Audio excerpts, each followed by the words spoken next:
Hello friends, welcome to Sathya சமையல். இன்றைக்கி நம்ம ரொம்பவே ஈஸியான டேஸ்டான ஹைதராபாதி சிக்கன் தம் பிரியாணி எப்படி பண்ணுறது அப்படின்னு பார்க்கலாம். ஃப்ரெஷ்ஷாக மசாலாலாம் அரைச்சி பண்ணுறதுனால டேஸ்ட் ரொம்பவே நல்லாயிருக்கும். ரொம்பவும் ஈஸியாக எப்படி பண்ணுறது அப்படின்னு நம்ம பார்க்கலாம். நம்ம சேனலை ஃபஸ்ட் டைம் பார்க்குறீங்க அப்படின்னா மறக்காமல் சப்ஸ்கிரைப் பட்டன் ப்ரெஸ் பண்ணி வச்சுக்கோங்க. வீடியோஸ் நோட்டிஃபிகேஷன் கிடைக்க பக்கத்தில் இருக்க பெல் பட்டன் ப்ரெஸ் பண்ணிக்கோங்க.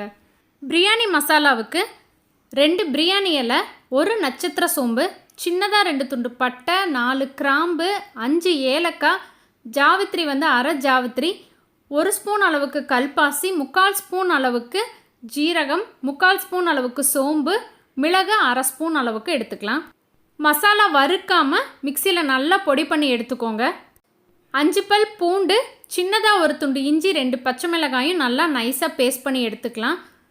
இதுக்கு கொஞ்சமாக பொரிச்ச வெங்காயம், அரை எலுமிச்சம்பழம், புதினா, கொத்தமல்லி இலை, பச்சை மிளகாய், ஃப்ரெஷ்ஷாக அரைச்ச பிரியாணி மசாலா, காஷ்மீரி மிளகாய்த்தூள், மல்லித்தூள், தயிர், எண்ணெய்.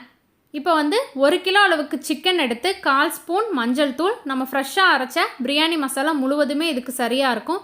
1 டேபிள் ஸ்பூன் அளவுக்கு கொத்தமல்லி தூள், காரத்துக்கு தகுந்த அளவுக்கு காஷ்மீரி மிளகாய்த்தூள், நம்ம அரைச்சி வச்ச இஞ்சி பூண்டு பச்சை மிளகாய் பேஸ்ட், கொஞ்சமாக வறுத்த வெங்காயம், புதினா, கொத்தமல்லி இலை, 125 ml அளவில் 1 கப் அளவுக்கு தயிர்,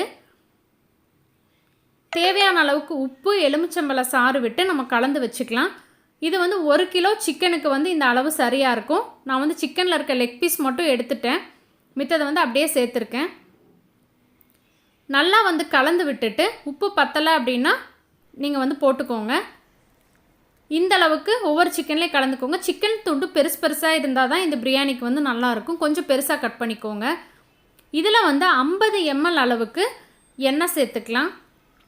நல்லா கலந்து விட்டுட்டு மினிமம் 2 மணி நேரத்துலேருந்து ஓவர் நைட்டு வரைக்கும் நம்ம இதை ஊற விட்டோம் அப்படின்னா ஊற அதனுடைய டேஸ்ட் ரொம்ப நல்லாயிருக்கும். இப்போ சிக்கனை மேரினேட் பண்ணிவிட்டு கண்டிப்பாக ஃப்ரிட்ஜில் வச்சுருங்க. 400 கிராம் அளவுக்கு பாஸ்மதி அரிசி எடுத்து 1 மணி நேரம் போல் நான் ஊற வச்சுருக்கேன். இப்போ நம்ம அரிசியை லேயர் பண்ணுறதுக்கு குங்குமப்பூவை இளம் சூடான பாலில் சேர்த்துருக்கேன். புதினா, கொத்தமல்லி, பச்சை மிளகாய், வறுத்த வெங்காயம், அதோட தண்ணியில் 1/4 ஸ்பூன் அளவுக்கு மிளகு, சீரகம், 2-3 கிராம்பு, 2 ஏலக்காய், 2 பச்சை மிளகாய், சின்னதாக 1 துண்டு பட்டை, கொஞ்சம் புதினா, கொத்தமல்லி இலை எல்லாமே சேர்த்து இந்த தண்ணியிலேயே அதாவது ரைஸ்னுடைய ஃப்ளேவர் அதிகம் பண்ணுறதுக்காக நம்ம தண்ணியில் சேர்த்துக்கலாம். இதில் தேவையான அளவுக்கு உப்பு சேர்த்துக்கோங்க. உப்பு டேஸ்ட் பண்ணி பார்த்திங்கன்னா நல்லா கரிக்கணும், அப்போ தான் அரிசியில் பிடிக்கும். இதிலேயே 1 டேபிள் ஸ்பூன் அளவுக்கு எண்ணெய் சேர்த்துக்கலாம். இப்போது அரிசி வேகிறதுக்குள்ளே நம்ம ஊற வச்ச சிக்கனை நல்லா அடி கனமான பாத்திரம் எடுத்து 1 லேயர் மட்டும் சிக்கன் ஃபில் பண்ணிக்கோங்க. ஒரு பீஸ் மேலே இன்னொரு பீஸ் வைக்க வேண்டாம். அதே சமயம் அடிப்பகுதி ஃபுல்லாகவே சிக்கனில் கோட்டாக இருக்கணும், அந்தளவுக்கு சிக்கன் வச்சுக்கோங்க. இப்போ தண்ணி கொதிச்சிருச்சு, நம்ம ஊற வச்ச அரிசியை சேர்த்துக்கலாம்.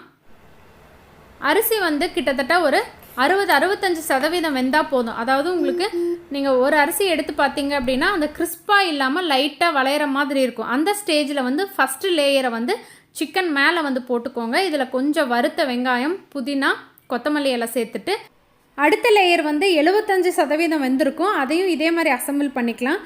கூட குங்குமப்பூ கலந்த பாலும், ரோஸ் வாட்டர் இல்லைன்னா கேவர வாட்டர் இருந்தால் பயன்படுத்திக்கோங்க. கொஞ்சமாக நெய் சேர்த்துட்டு அலுமினியம் ஃபாயில் போட்டு டைட்டாக கவர் பண்ணிக்கோங்க. இல்லைன்னா சப்பாத்தி மாவு இல்லை மைதா மாவு வச்சு கூட நீங்கள் ஆவி வெளியில் போகாமல் நல்லா டைட்டாக சீல் பண்ணிக்கோங்க. இல்லை வெயிட்டு கூட நீங்கள் வச்சுக்கலாம். டைமிங் பார்த்திங்கன்னா 5 நிமிஷம் ஹை ஃப்ளேம், 10 நிமிஷம் மீடியம் ஃப்ளேம், 20 நிமிஷம் தோசை டவா மேலே தம் போடுங்க. ரொம்ப குறைவான ஃப்ளேமில் நீங்கள் தம் முடித்து ஆஃப் பண்ணதுக்கப்புறமா பிரியாணியை 20 நிமிஷம் கழித்து ஓப்பன் பண்ணி விடுங்க. இப்போ பாருங்கள், நான் உங்களுக்கு மிக்ஸ் பண்ணி காமிக்கிறேன். சிக்கன் எல்லாமே நல்லா வெந்திருக்கும், அதே சமயம் அடியும் பிடிச்சிருக்காது.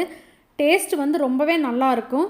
இப்போ பாருங்கள், நம்மளுடைய சிக்கன் சூப்பராக வெந்திருக்கு. ரொம்பவே ஃப்ளேவர்ஃபுல்லான டேஸ்டான பிரியாணி. வீடியோ பிடிச்சிருந்தா உங்கள் ஃப்ரெண்ட்ஸ் எல்லாத்துக்கும் ஷேர் பண்ணுங்கள், லைக் பண்ணுங்கள், கமெண்ட் பண்ணுங்கள். சுவையாக இருந்துட சுவைத்து பாருங்கள். தேங்க்யூ.